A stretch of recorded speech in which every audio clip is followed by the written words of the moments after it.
Stop សូចាបីថ្មីថ្ងៃនេះលោកលេយោចាបីជិមកំសាន្តរឿងកង់ទុយលេខចាក់មិនស្រាស្រានចាក់ព្រឹកចាក់ថ្ងៃចាក់ដល់លើញាត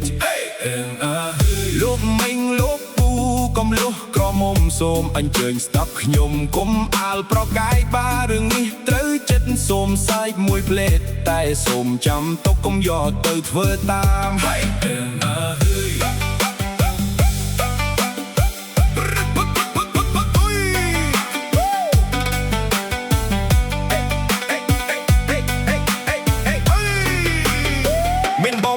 ឈ្មោះថាដៅព្រឹកប្រលឹមក្រោកចូលទៀមកាហ្វេ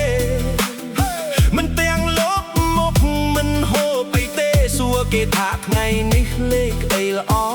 អ្នកថាលេខនេះខ្ញុំយល់សពឃើញអ្នកទៀតថាអញបានឮគេប្រាប់អ្នកទៀតប្រញាប់ថាយល់សពឃើញបោះបងដៅស្ដាប់ហើយក៏លេខភ្លាម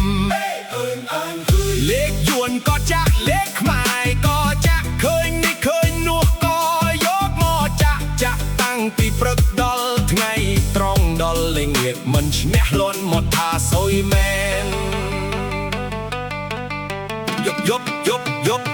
យប់មួយស្រាប់តែសូបិនចំលែកឃើញខ្មោចតាយាយមកឈោកបែកក្រេតាយាយមិននិយាយបែជាសំលឹងបងដៅភ័យខ្លាំងតែចិត្តគិតលេខតាយាយអើយប្រាប់លេខខ្ញុំមួយតាយាយញញឹមមិននិយាយរត់ព្រឹកឡើងបងដៅយកសពឃើញមុខតាយាយយកថ្ងៃកំណើតមកកាត់ជាលេខហើយតើយល់ស្រាប់ក៏ចាក់គេប្រាក់ក៏ចាក់ឃើញខ្មោចក៏ចាក់ឃើញឆ្មាក៏ចាក់យន់រົບបបោកឈៀតរកលេខចាក់អស់លុយអស់មាសប្រាក់មិនដឹងខ្លួនម្នាក់អ្នកខ្លះទៀតចាក់កែកំណាត់ចាក់តាំងស្លាកឡានចាក់តាមលេខផ្ទះចាក់តាមម៉ូតូដែលជិះកាត់មកចាក់តាមលេខតុកតុកចាក់លើផ្លូវនេះម្នាក់ប្រាប់ថាយប់មិនសៀវបនឃើញត្រីអ្នកទៀតថាអញឃើញស្វាមលុយអ្នកទៀតថាអញឃើញលេខក្នុងព្រះច័ន្ទគ្រប់គ្នានាំគ្នាកត់លេខទ្រិនកុំអើហើយសួរថាបោឈ្នះតាធ្វើមិនថាទិញឡើងថ្មីទិញផ្ទះធំសួរថាបោចាញ់តាធ្វើអ្វីថាស្អែកចាក់ថ្មីព្រោះសំណាងមិនតន់មក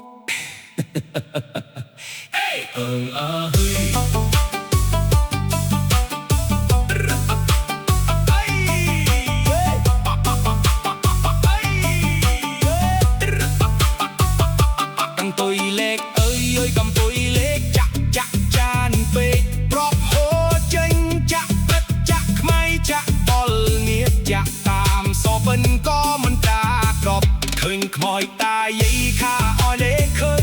ញតោះឃើញស្ដាយក៏យកឡប់ចាក់មិនដែលស្ញាក់ស្ដាយលុយខ្លាំងណាស់យាយថាព្រិកស្ដាយលេខគ្នាស្ដាយលុនហើយកុំបីកុំទុយលេកាក់កុំទុនជីវិតកុំបៃតាញ់សងខឹមខ្លាយចេកតែងតុកខំរកស៊ីងសំសំទ្របទៅមៀងសុកលុយខំរកតុកគុំយកទៅលេសំណាមិនណែនមកពីលេខទេជីវិតជើងនេះត្រូវតង់ការខំបាមានលុយតិចតួចេះសំតុបទិញមកហូបតាហានឹងចាញ់ចាំគ្រួសារគុំចុកពេកតង់ទៅចាក់លេខគុំចុកពេកតង់ទៅសងសំណាគុំចុកពេកទៅធ្វើប្រថុយលេងចេញឲ្យគុំឲ្យបំណោតាមខ្លួនតកជេកទេតាជួយរកស៊ីការខំប្រឹងប្រែងជួយ